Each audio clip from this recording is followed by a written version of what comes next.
Hi, welcome back to Swindon Junction. It's been quite a few months since my last post.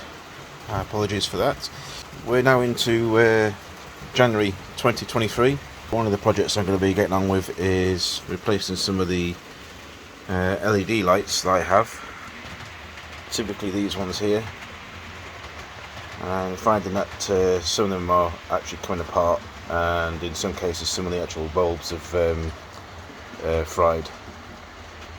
So what I'm going to do is basically revamp this area with the new lights, and possibly also do these as well. As you can see there's two there that aren't quite working. These are okay, but depending on what voltage and everything you have through them, and there's not much going through these, they're all resisted, and I think the main voltage supply is around about 6 volts. And the resistor on each, I think it takes it down to, I think it's about 3. I'd have to check. It's been quite a while since I've installed these. So what we're going to do is replace them with these. These are the double stanchion LED variants. You can pick these up from the usual places, typically eBay. Most of these come from China. They take about 2 to 3 weeks to arrive. But for a pack of 5, it was something like $6.99, I think they were. It's not too bad at all. So hopefully the next few months you'll see these going up on the layout, along with the single LED versions as well, just to replace. And hopefully they'll last a lot longer. So these LEDs will typically run at about 3 volts. So again, obviously they all need to have resistors placed on them before you install them. Unless you're physically going to be using a 3 volt system around the layout. Moving on then, I'm going to start buying some more of these SEEP PM motors. I've got 2 here that I've recently done over the Christmas holidays, just to get them all ready, and I've got them all wired into a chop block. And the main reason I've done that is so that when you're installing these into the baseboard, all I have to really worry about is the 2 mounting screws that go into these corners here, and then obviously I can just mount that underneath the baseboard, and I can just easily put in all the wiring. It saves a lot of hassle, especially when these tend to fail on the slide a bit. So you can just zoom in on there. Sometimes over time, just below that spring washer, they get a bit of corrosion, a bit of dirt. Most of the time they're recoverable. I use a soft brush and a bit of IPA just to clean up the contacts, but should the worst comes to the worst, all I have to do is basically disconnect and put in a new one. So there'll be a few more of those going in on the actual layout. Let me quickly show you. I think there's one in here. Yes, there is. There's one in there. There's a line here that I have to replace, so there'll be a new motor going into that one. And I think out of those 4, there's one needs to go in here, just to complete this area, and then I can get that wired up. What the maintenance building is. I've already roughly put in some of the control points, turnouts. I just need to finalise a few things, finalise the areas, the turning radiuses and stuff. And obviously, I can't really see at the moment because the TV's in the way, but to make sure that all the carriages will align when they go into the entrance of the TMD.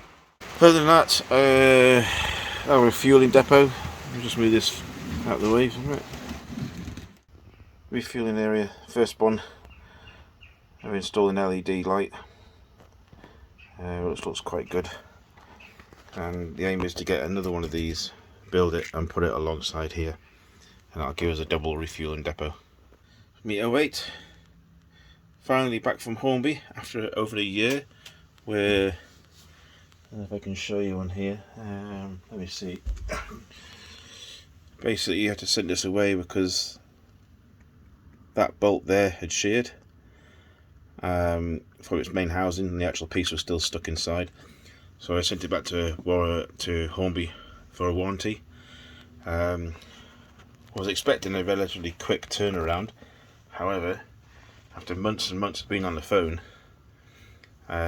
it got to literally the 12-month point where I just turned around to him and said, well, if you can't get the parts and everything else, then replace the item. You've got new systems coming online. And within a week and a half, this was returned. All new crank pins, retaining bolts and everything all properly secured. I've given it a bit of a mini service and it does run, so better late than never, I suppose, but not really the point, is it? If it's under warranty, we should have had that dealt with straight away, really, within at least a couple of months. I would say we would be fair. 12 months, not the best for customer service, to be fair. But anyway, it's back. That's the main thing. You can see now I've started to collect a couple of intermodules. That's going to be a long-term sort of thing, just as and when they become available, because they are quite expensive. Prices of everything these days, with train sets and stuff going through the roof, you really do now have to be picky on what you buy, and the reason for why you're buying it, sort of thing. Do you actually need it on the layout? So moving on to this area then, I may have already touched on this area in the previous video, but needless to say that it's looking quite good. This is the first part of the main scenery that I've done. Used a variety of materials, and I'll show you bits and pieces of that later on. Obviously some sea foam there to create the bushes and stuff.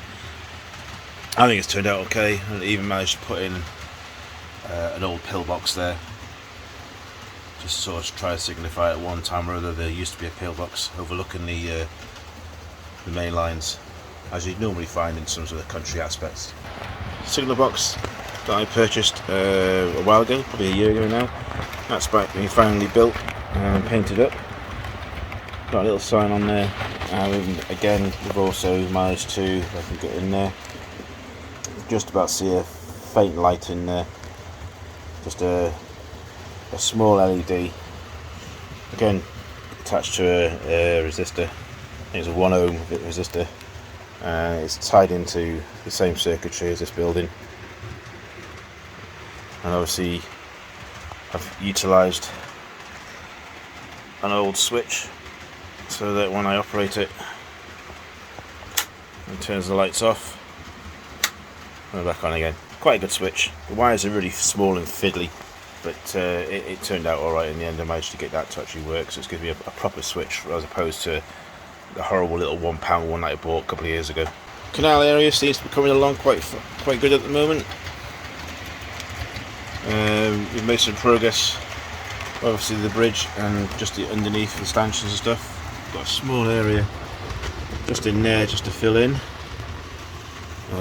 Some brickwork, stonework to finish off. You can see that we've got a couple of the drain areas put in there now, and just tidied up this corner as well. So that's coming along quite well. It won't be long now before I get some scenic liquid to put in there. I need to buy some other bits and pieces, tyres and little sort of accessories. That's typically what you find in a half-used canal these days. So once I get those pieces, I'll put them in there, and then we'll go on to having the liquid poured in. Just changed the colour of this bridge slightly. It's just an undercoat at the moment, but we'll get into it eventually. I think the blue goes quite well with the first Great Western that goes through. So once we get another tub, we can go over that in a bit more detail. Moving over to the scrapyard then. Not too much happening here really. Obviously previous video showed that one being weathered up, and along with this old bird here. And that's my sort of first main attempt at doing an old weathering job. Rusted Hulk. Got some porta cabins. You can get plastic ones. These are an MDF laser cut kits. Quite decent. I've just given them a base primer coat at the moment. We'll get back to do some final colourings on them at a later stage, and eventually wherever that decides to locate, I don't know whether it's going to go to that corner or further along, there'll be a couple of lights put in there for the office as well. All my weathering stuff is kept up here. So I've got some brown scattered grass, dark green stuff, leaves, medium green, and obviously to make the bushes I've used this horsehair, like plastic sort of matting type stuff. I followed one of the YouTubers who said it was a really good item to use, so I followed his instruction, and it turns out quite well actually, as you've seen just before in the other scenery. So that's my scenery bits in there at the moment, just trying to keep them separate and clean. Station area, just got a couple of points to finish off here. That shouldn't be there, should it? Got a couple of points just to finish off. This one I'm not too sure of at the moment. I may change that because not all the locos seem to run on it. The 57 is notorious for derailing on this. I have no idea why. All the wheels are gated and everything else. It just doesn't seem to like this turnout. So I might change that into a slightly different type, because obviously I still need the 2 feeds into the one. Station area, not much done. Obviously you know about the lights, so I will be doing those at some point. There is space at the back now where that platform has been painted and glued in place, and I've used a couple of screws just to retain the board onto the layout, and it's quite a long piece and I didn't want it to bow or anything, so I've used a couple of screws in there for now. They'll probably get taken out, or I'll just cover them over or something. Plan is to have that office building put here eventually.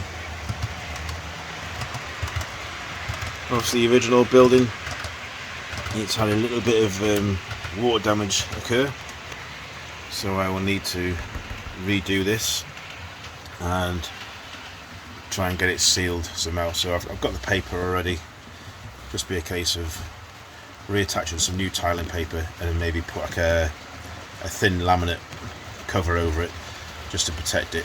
There's no obvious signs of water damage, but obviously there has been something, so it could have been just moisture or something. I think my long-term goal is to basically fill these gaps with the insulated boards that you can buy. I think that's probably going to be the way I go. Failing that, just retweaked it slightly. I repaired some of this. Repaired some of the sidings and stuff, the coping stones. It's been knocked about for the last couple of years, so I repaired a bit of that. Cleaned the end up a little bit, made the angle better on the platform overhang, and I've taken the end bit off for now. That will be replaced with the final part of the building later on in the year. This is lit up. It's not powered on at the moment because I have to take it off the platform, but it does have lights inside, and that looks quite good when the main lights are down. Not much over there. Again, it's just a storage space, tools, etc. There may even be a possibility of having a 5th line run all the way around the back at a higher level through there and all the way back down. Not too sure yet. We'll have to wait and see. TMD area, we're sort of there now. The main lights have been fitted in this section, so I've got 4 rows of lights in series at the moment. Eventually we'll start getting the doors and some of the windows cut out, get it tidied up, painted up properly. Hopefully, like I said, by summertime we should be able to get this in use, and I'll be able to take some videos from when his telly's not in the way. I'll take some videos of the front area with the stuff going in and out. Not much else really to say on the layout, other than that viaduct is defunct. Not obviously the pieces on top, I still use those, but the actual main cardboard viaduct is defunct for me. If anyone wants to give us a donation and take ownership with it, then drop me a message. I can easily get it packaged up and get it sent over to you if you're willing to pay the postage. I don't think it'll be much. It's quite a light material. I just have to find the right type of box. It's no good for me here. I'm sure someone can make use of it. Let me know, PM me if you need to, and I'll get it over to you. Awesome. Right, for now then guys, I'm just going to leave you with a bit of a running session, providing that everything else doesn't go wrong. One question I do have, if anyone's out there soldering, some reason I seem to be getting some oxidization on the solder joints. I'm not too sure why, but if anyone's come across this before, let me know, because I've had to replace some of these wires. I've had to take off, cut down, and resolder the joints, because whatever's happening is actually not only oxidized the joint, it's actually gone into the wire as well. So I've had to strip back the wire by about 4 or 5 mil. Anyone knows the reason as to why that might be happening, give me a shout, because obviously I don't want these failing. There's another one there. It's not the best colour in the world. I am using some solder. I don't particularly have much information on it. I am looking at changing it out for a 60-40 with 2% flux, because I think that's what might be causing the problem. I've been using this sort of stuff, and I'm wondering if it's maybe too much flux on it. It's starting to oxidize the joints. Anyone has any ideas, let me know. Any information would be greatly appreciated. Okay, well, enjoy the rest of the video, and Happy New Year to everyone, and we'll catch up with you again very soon. Bye for now.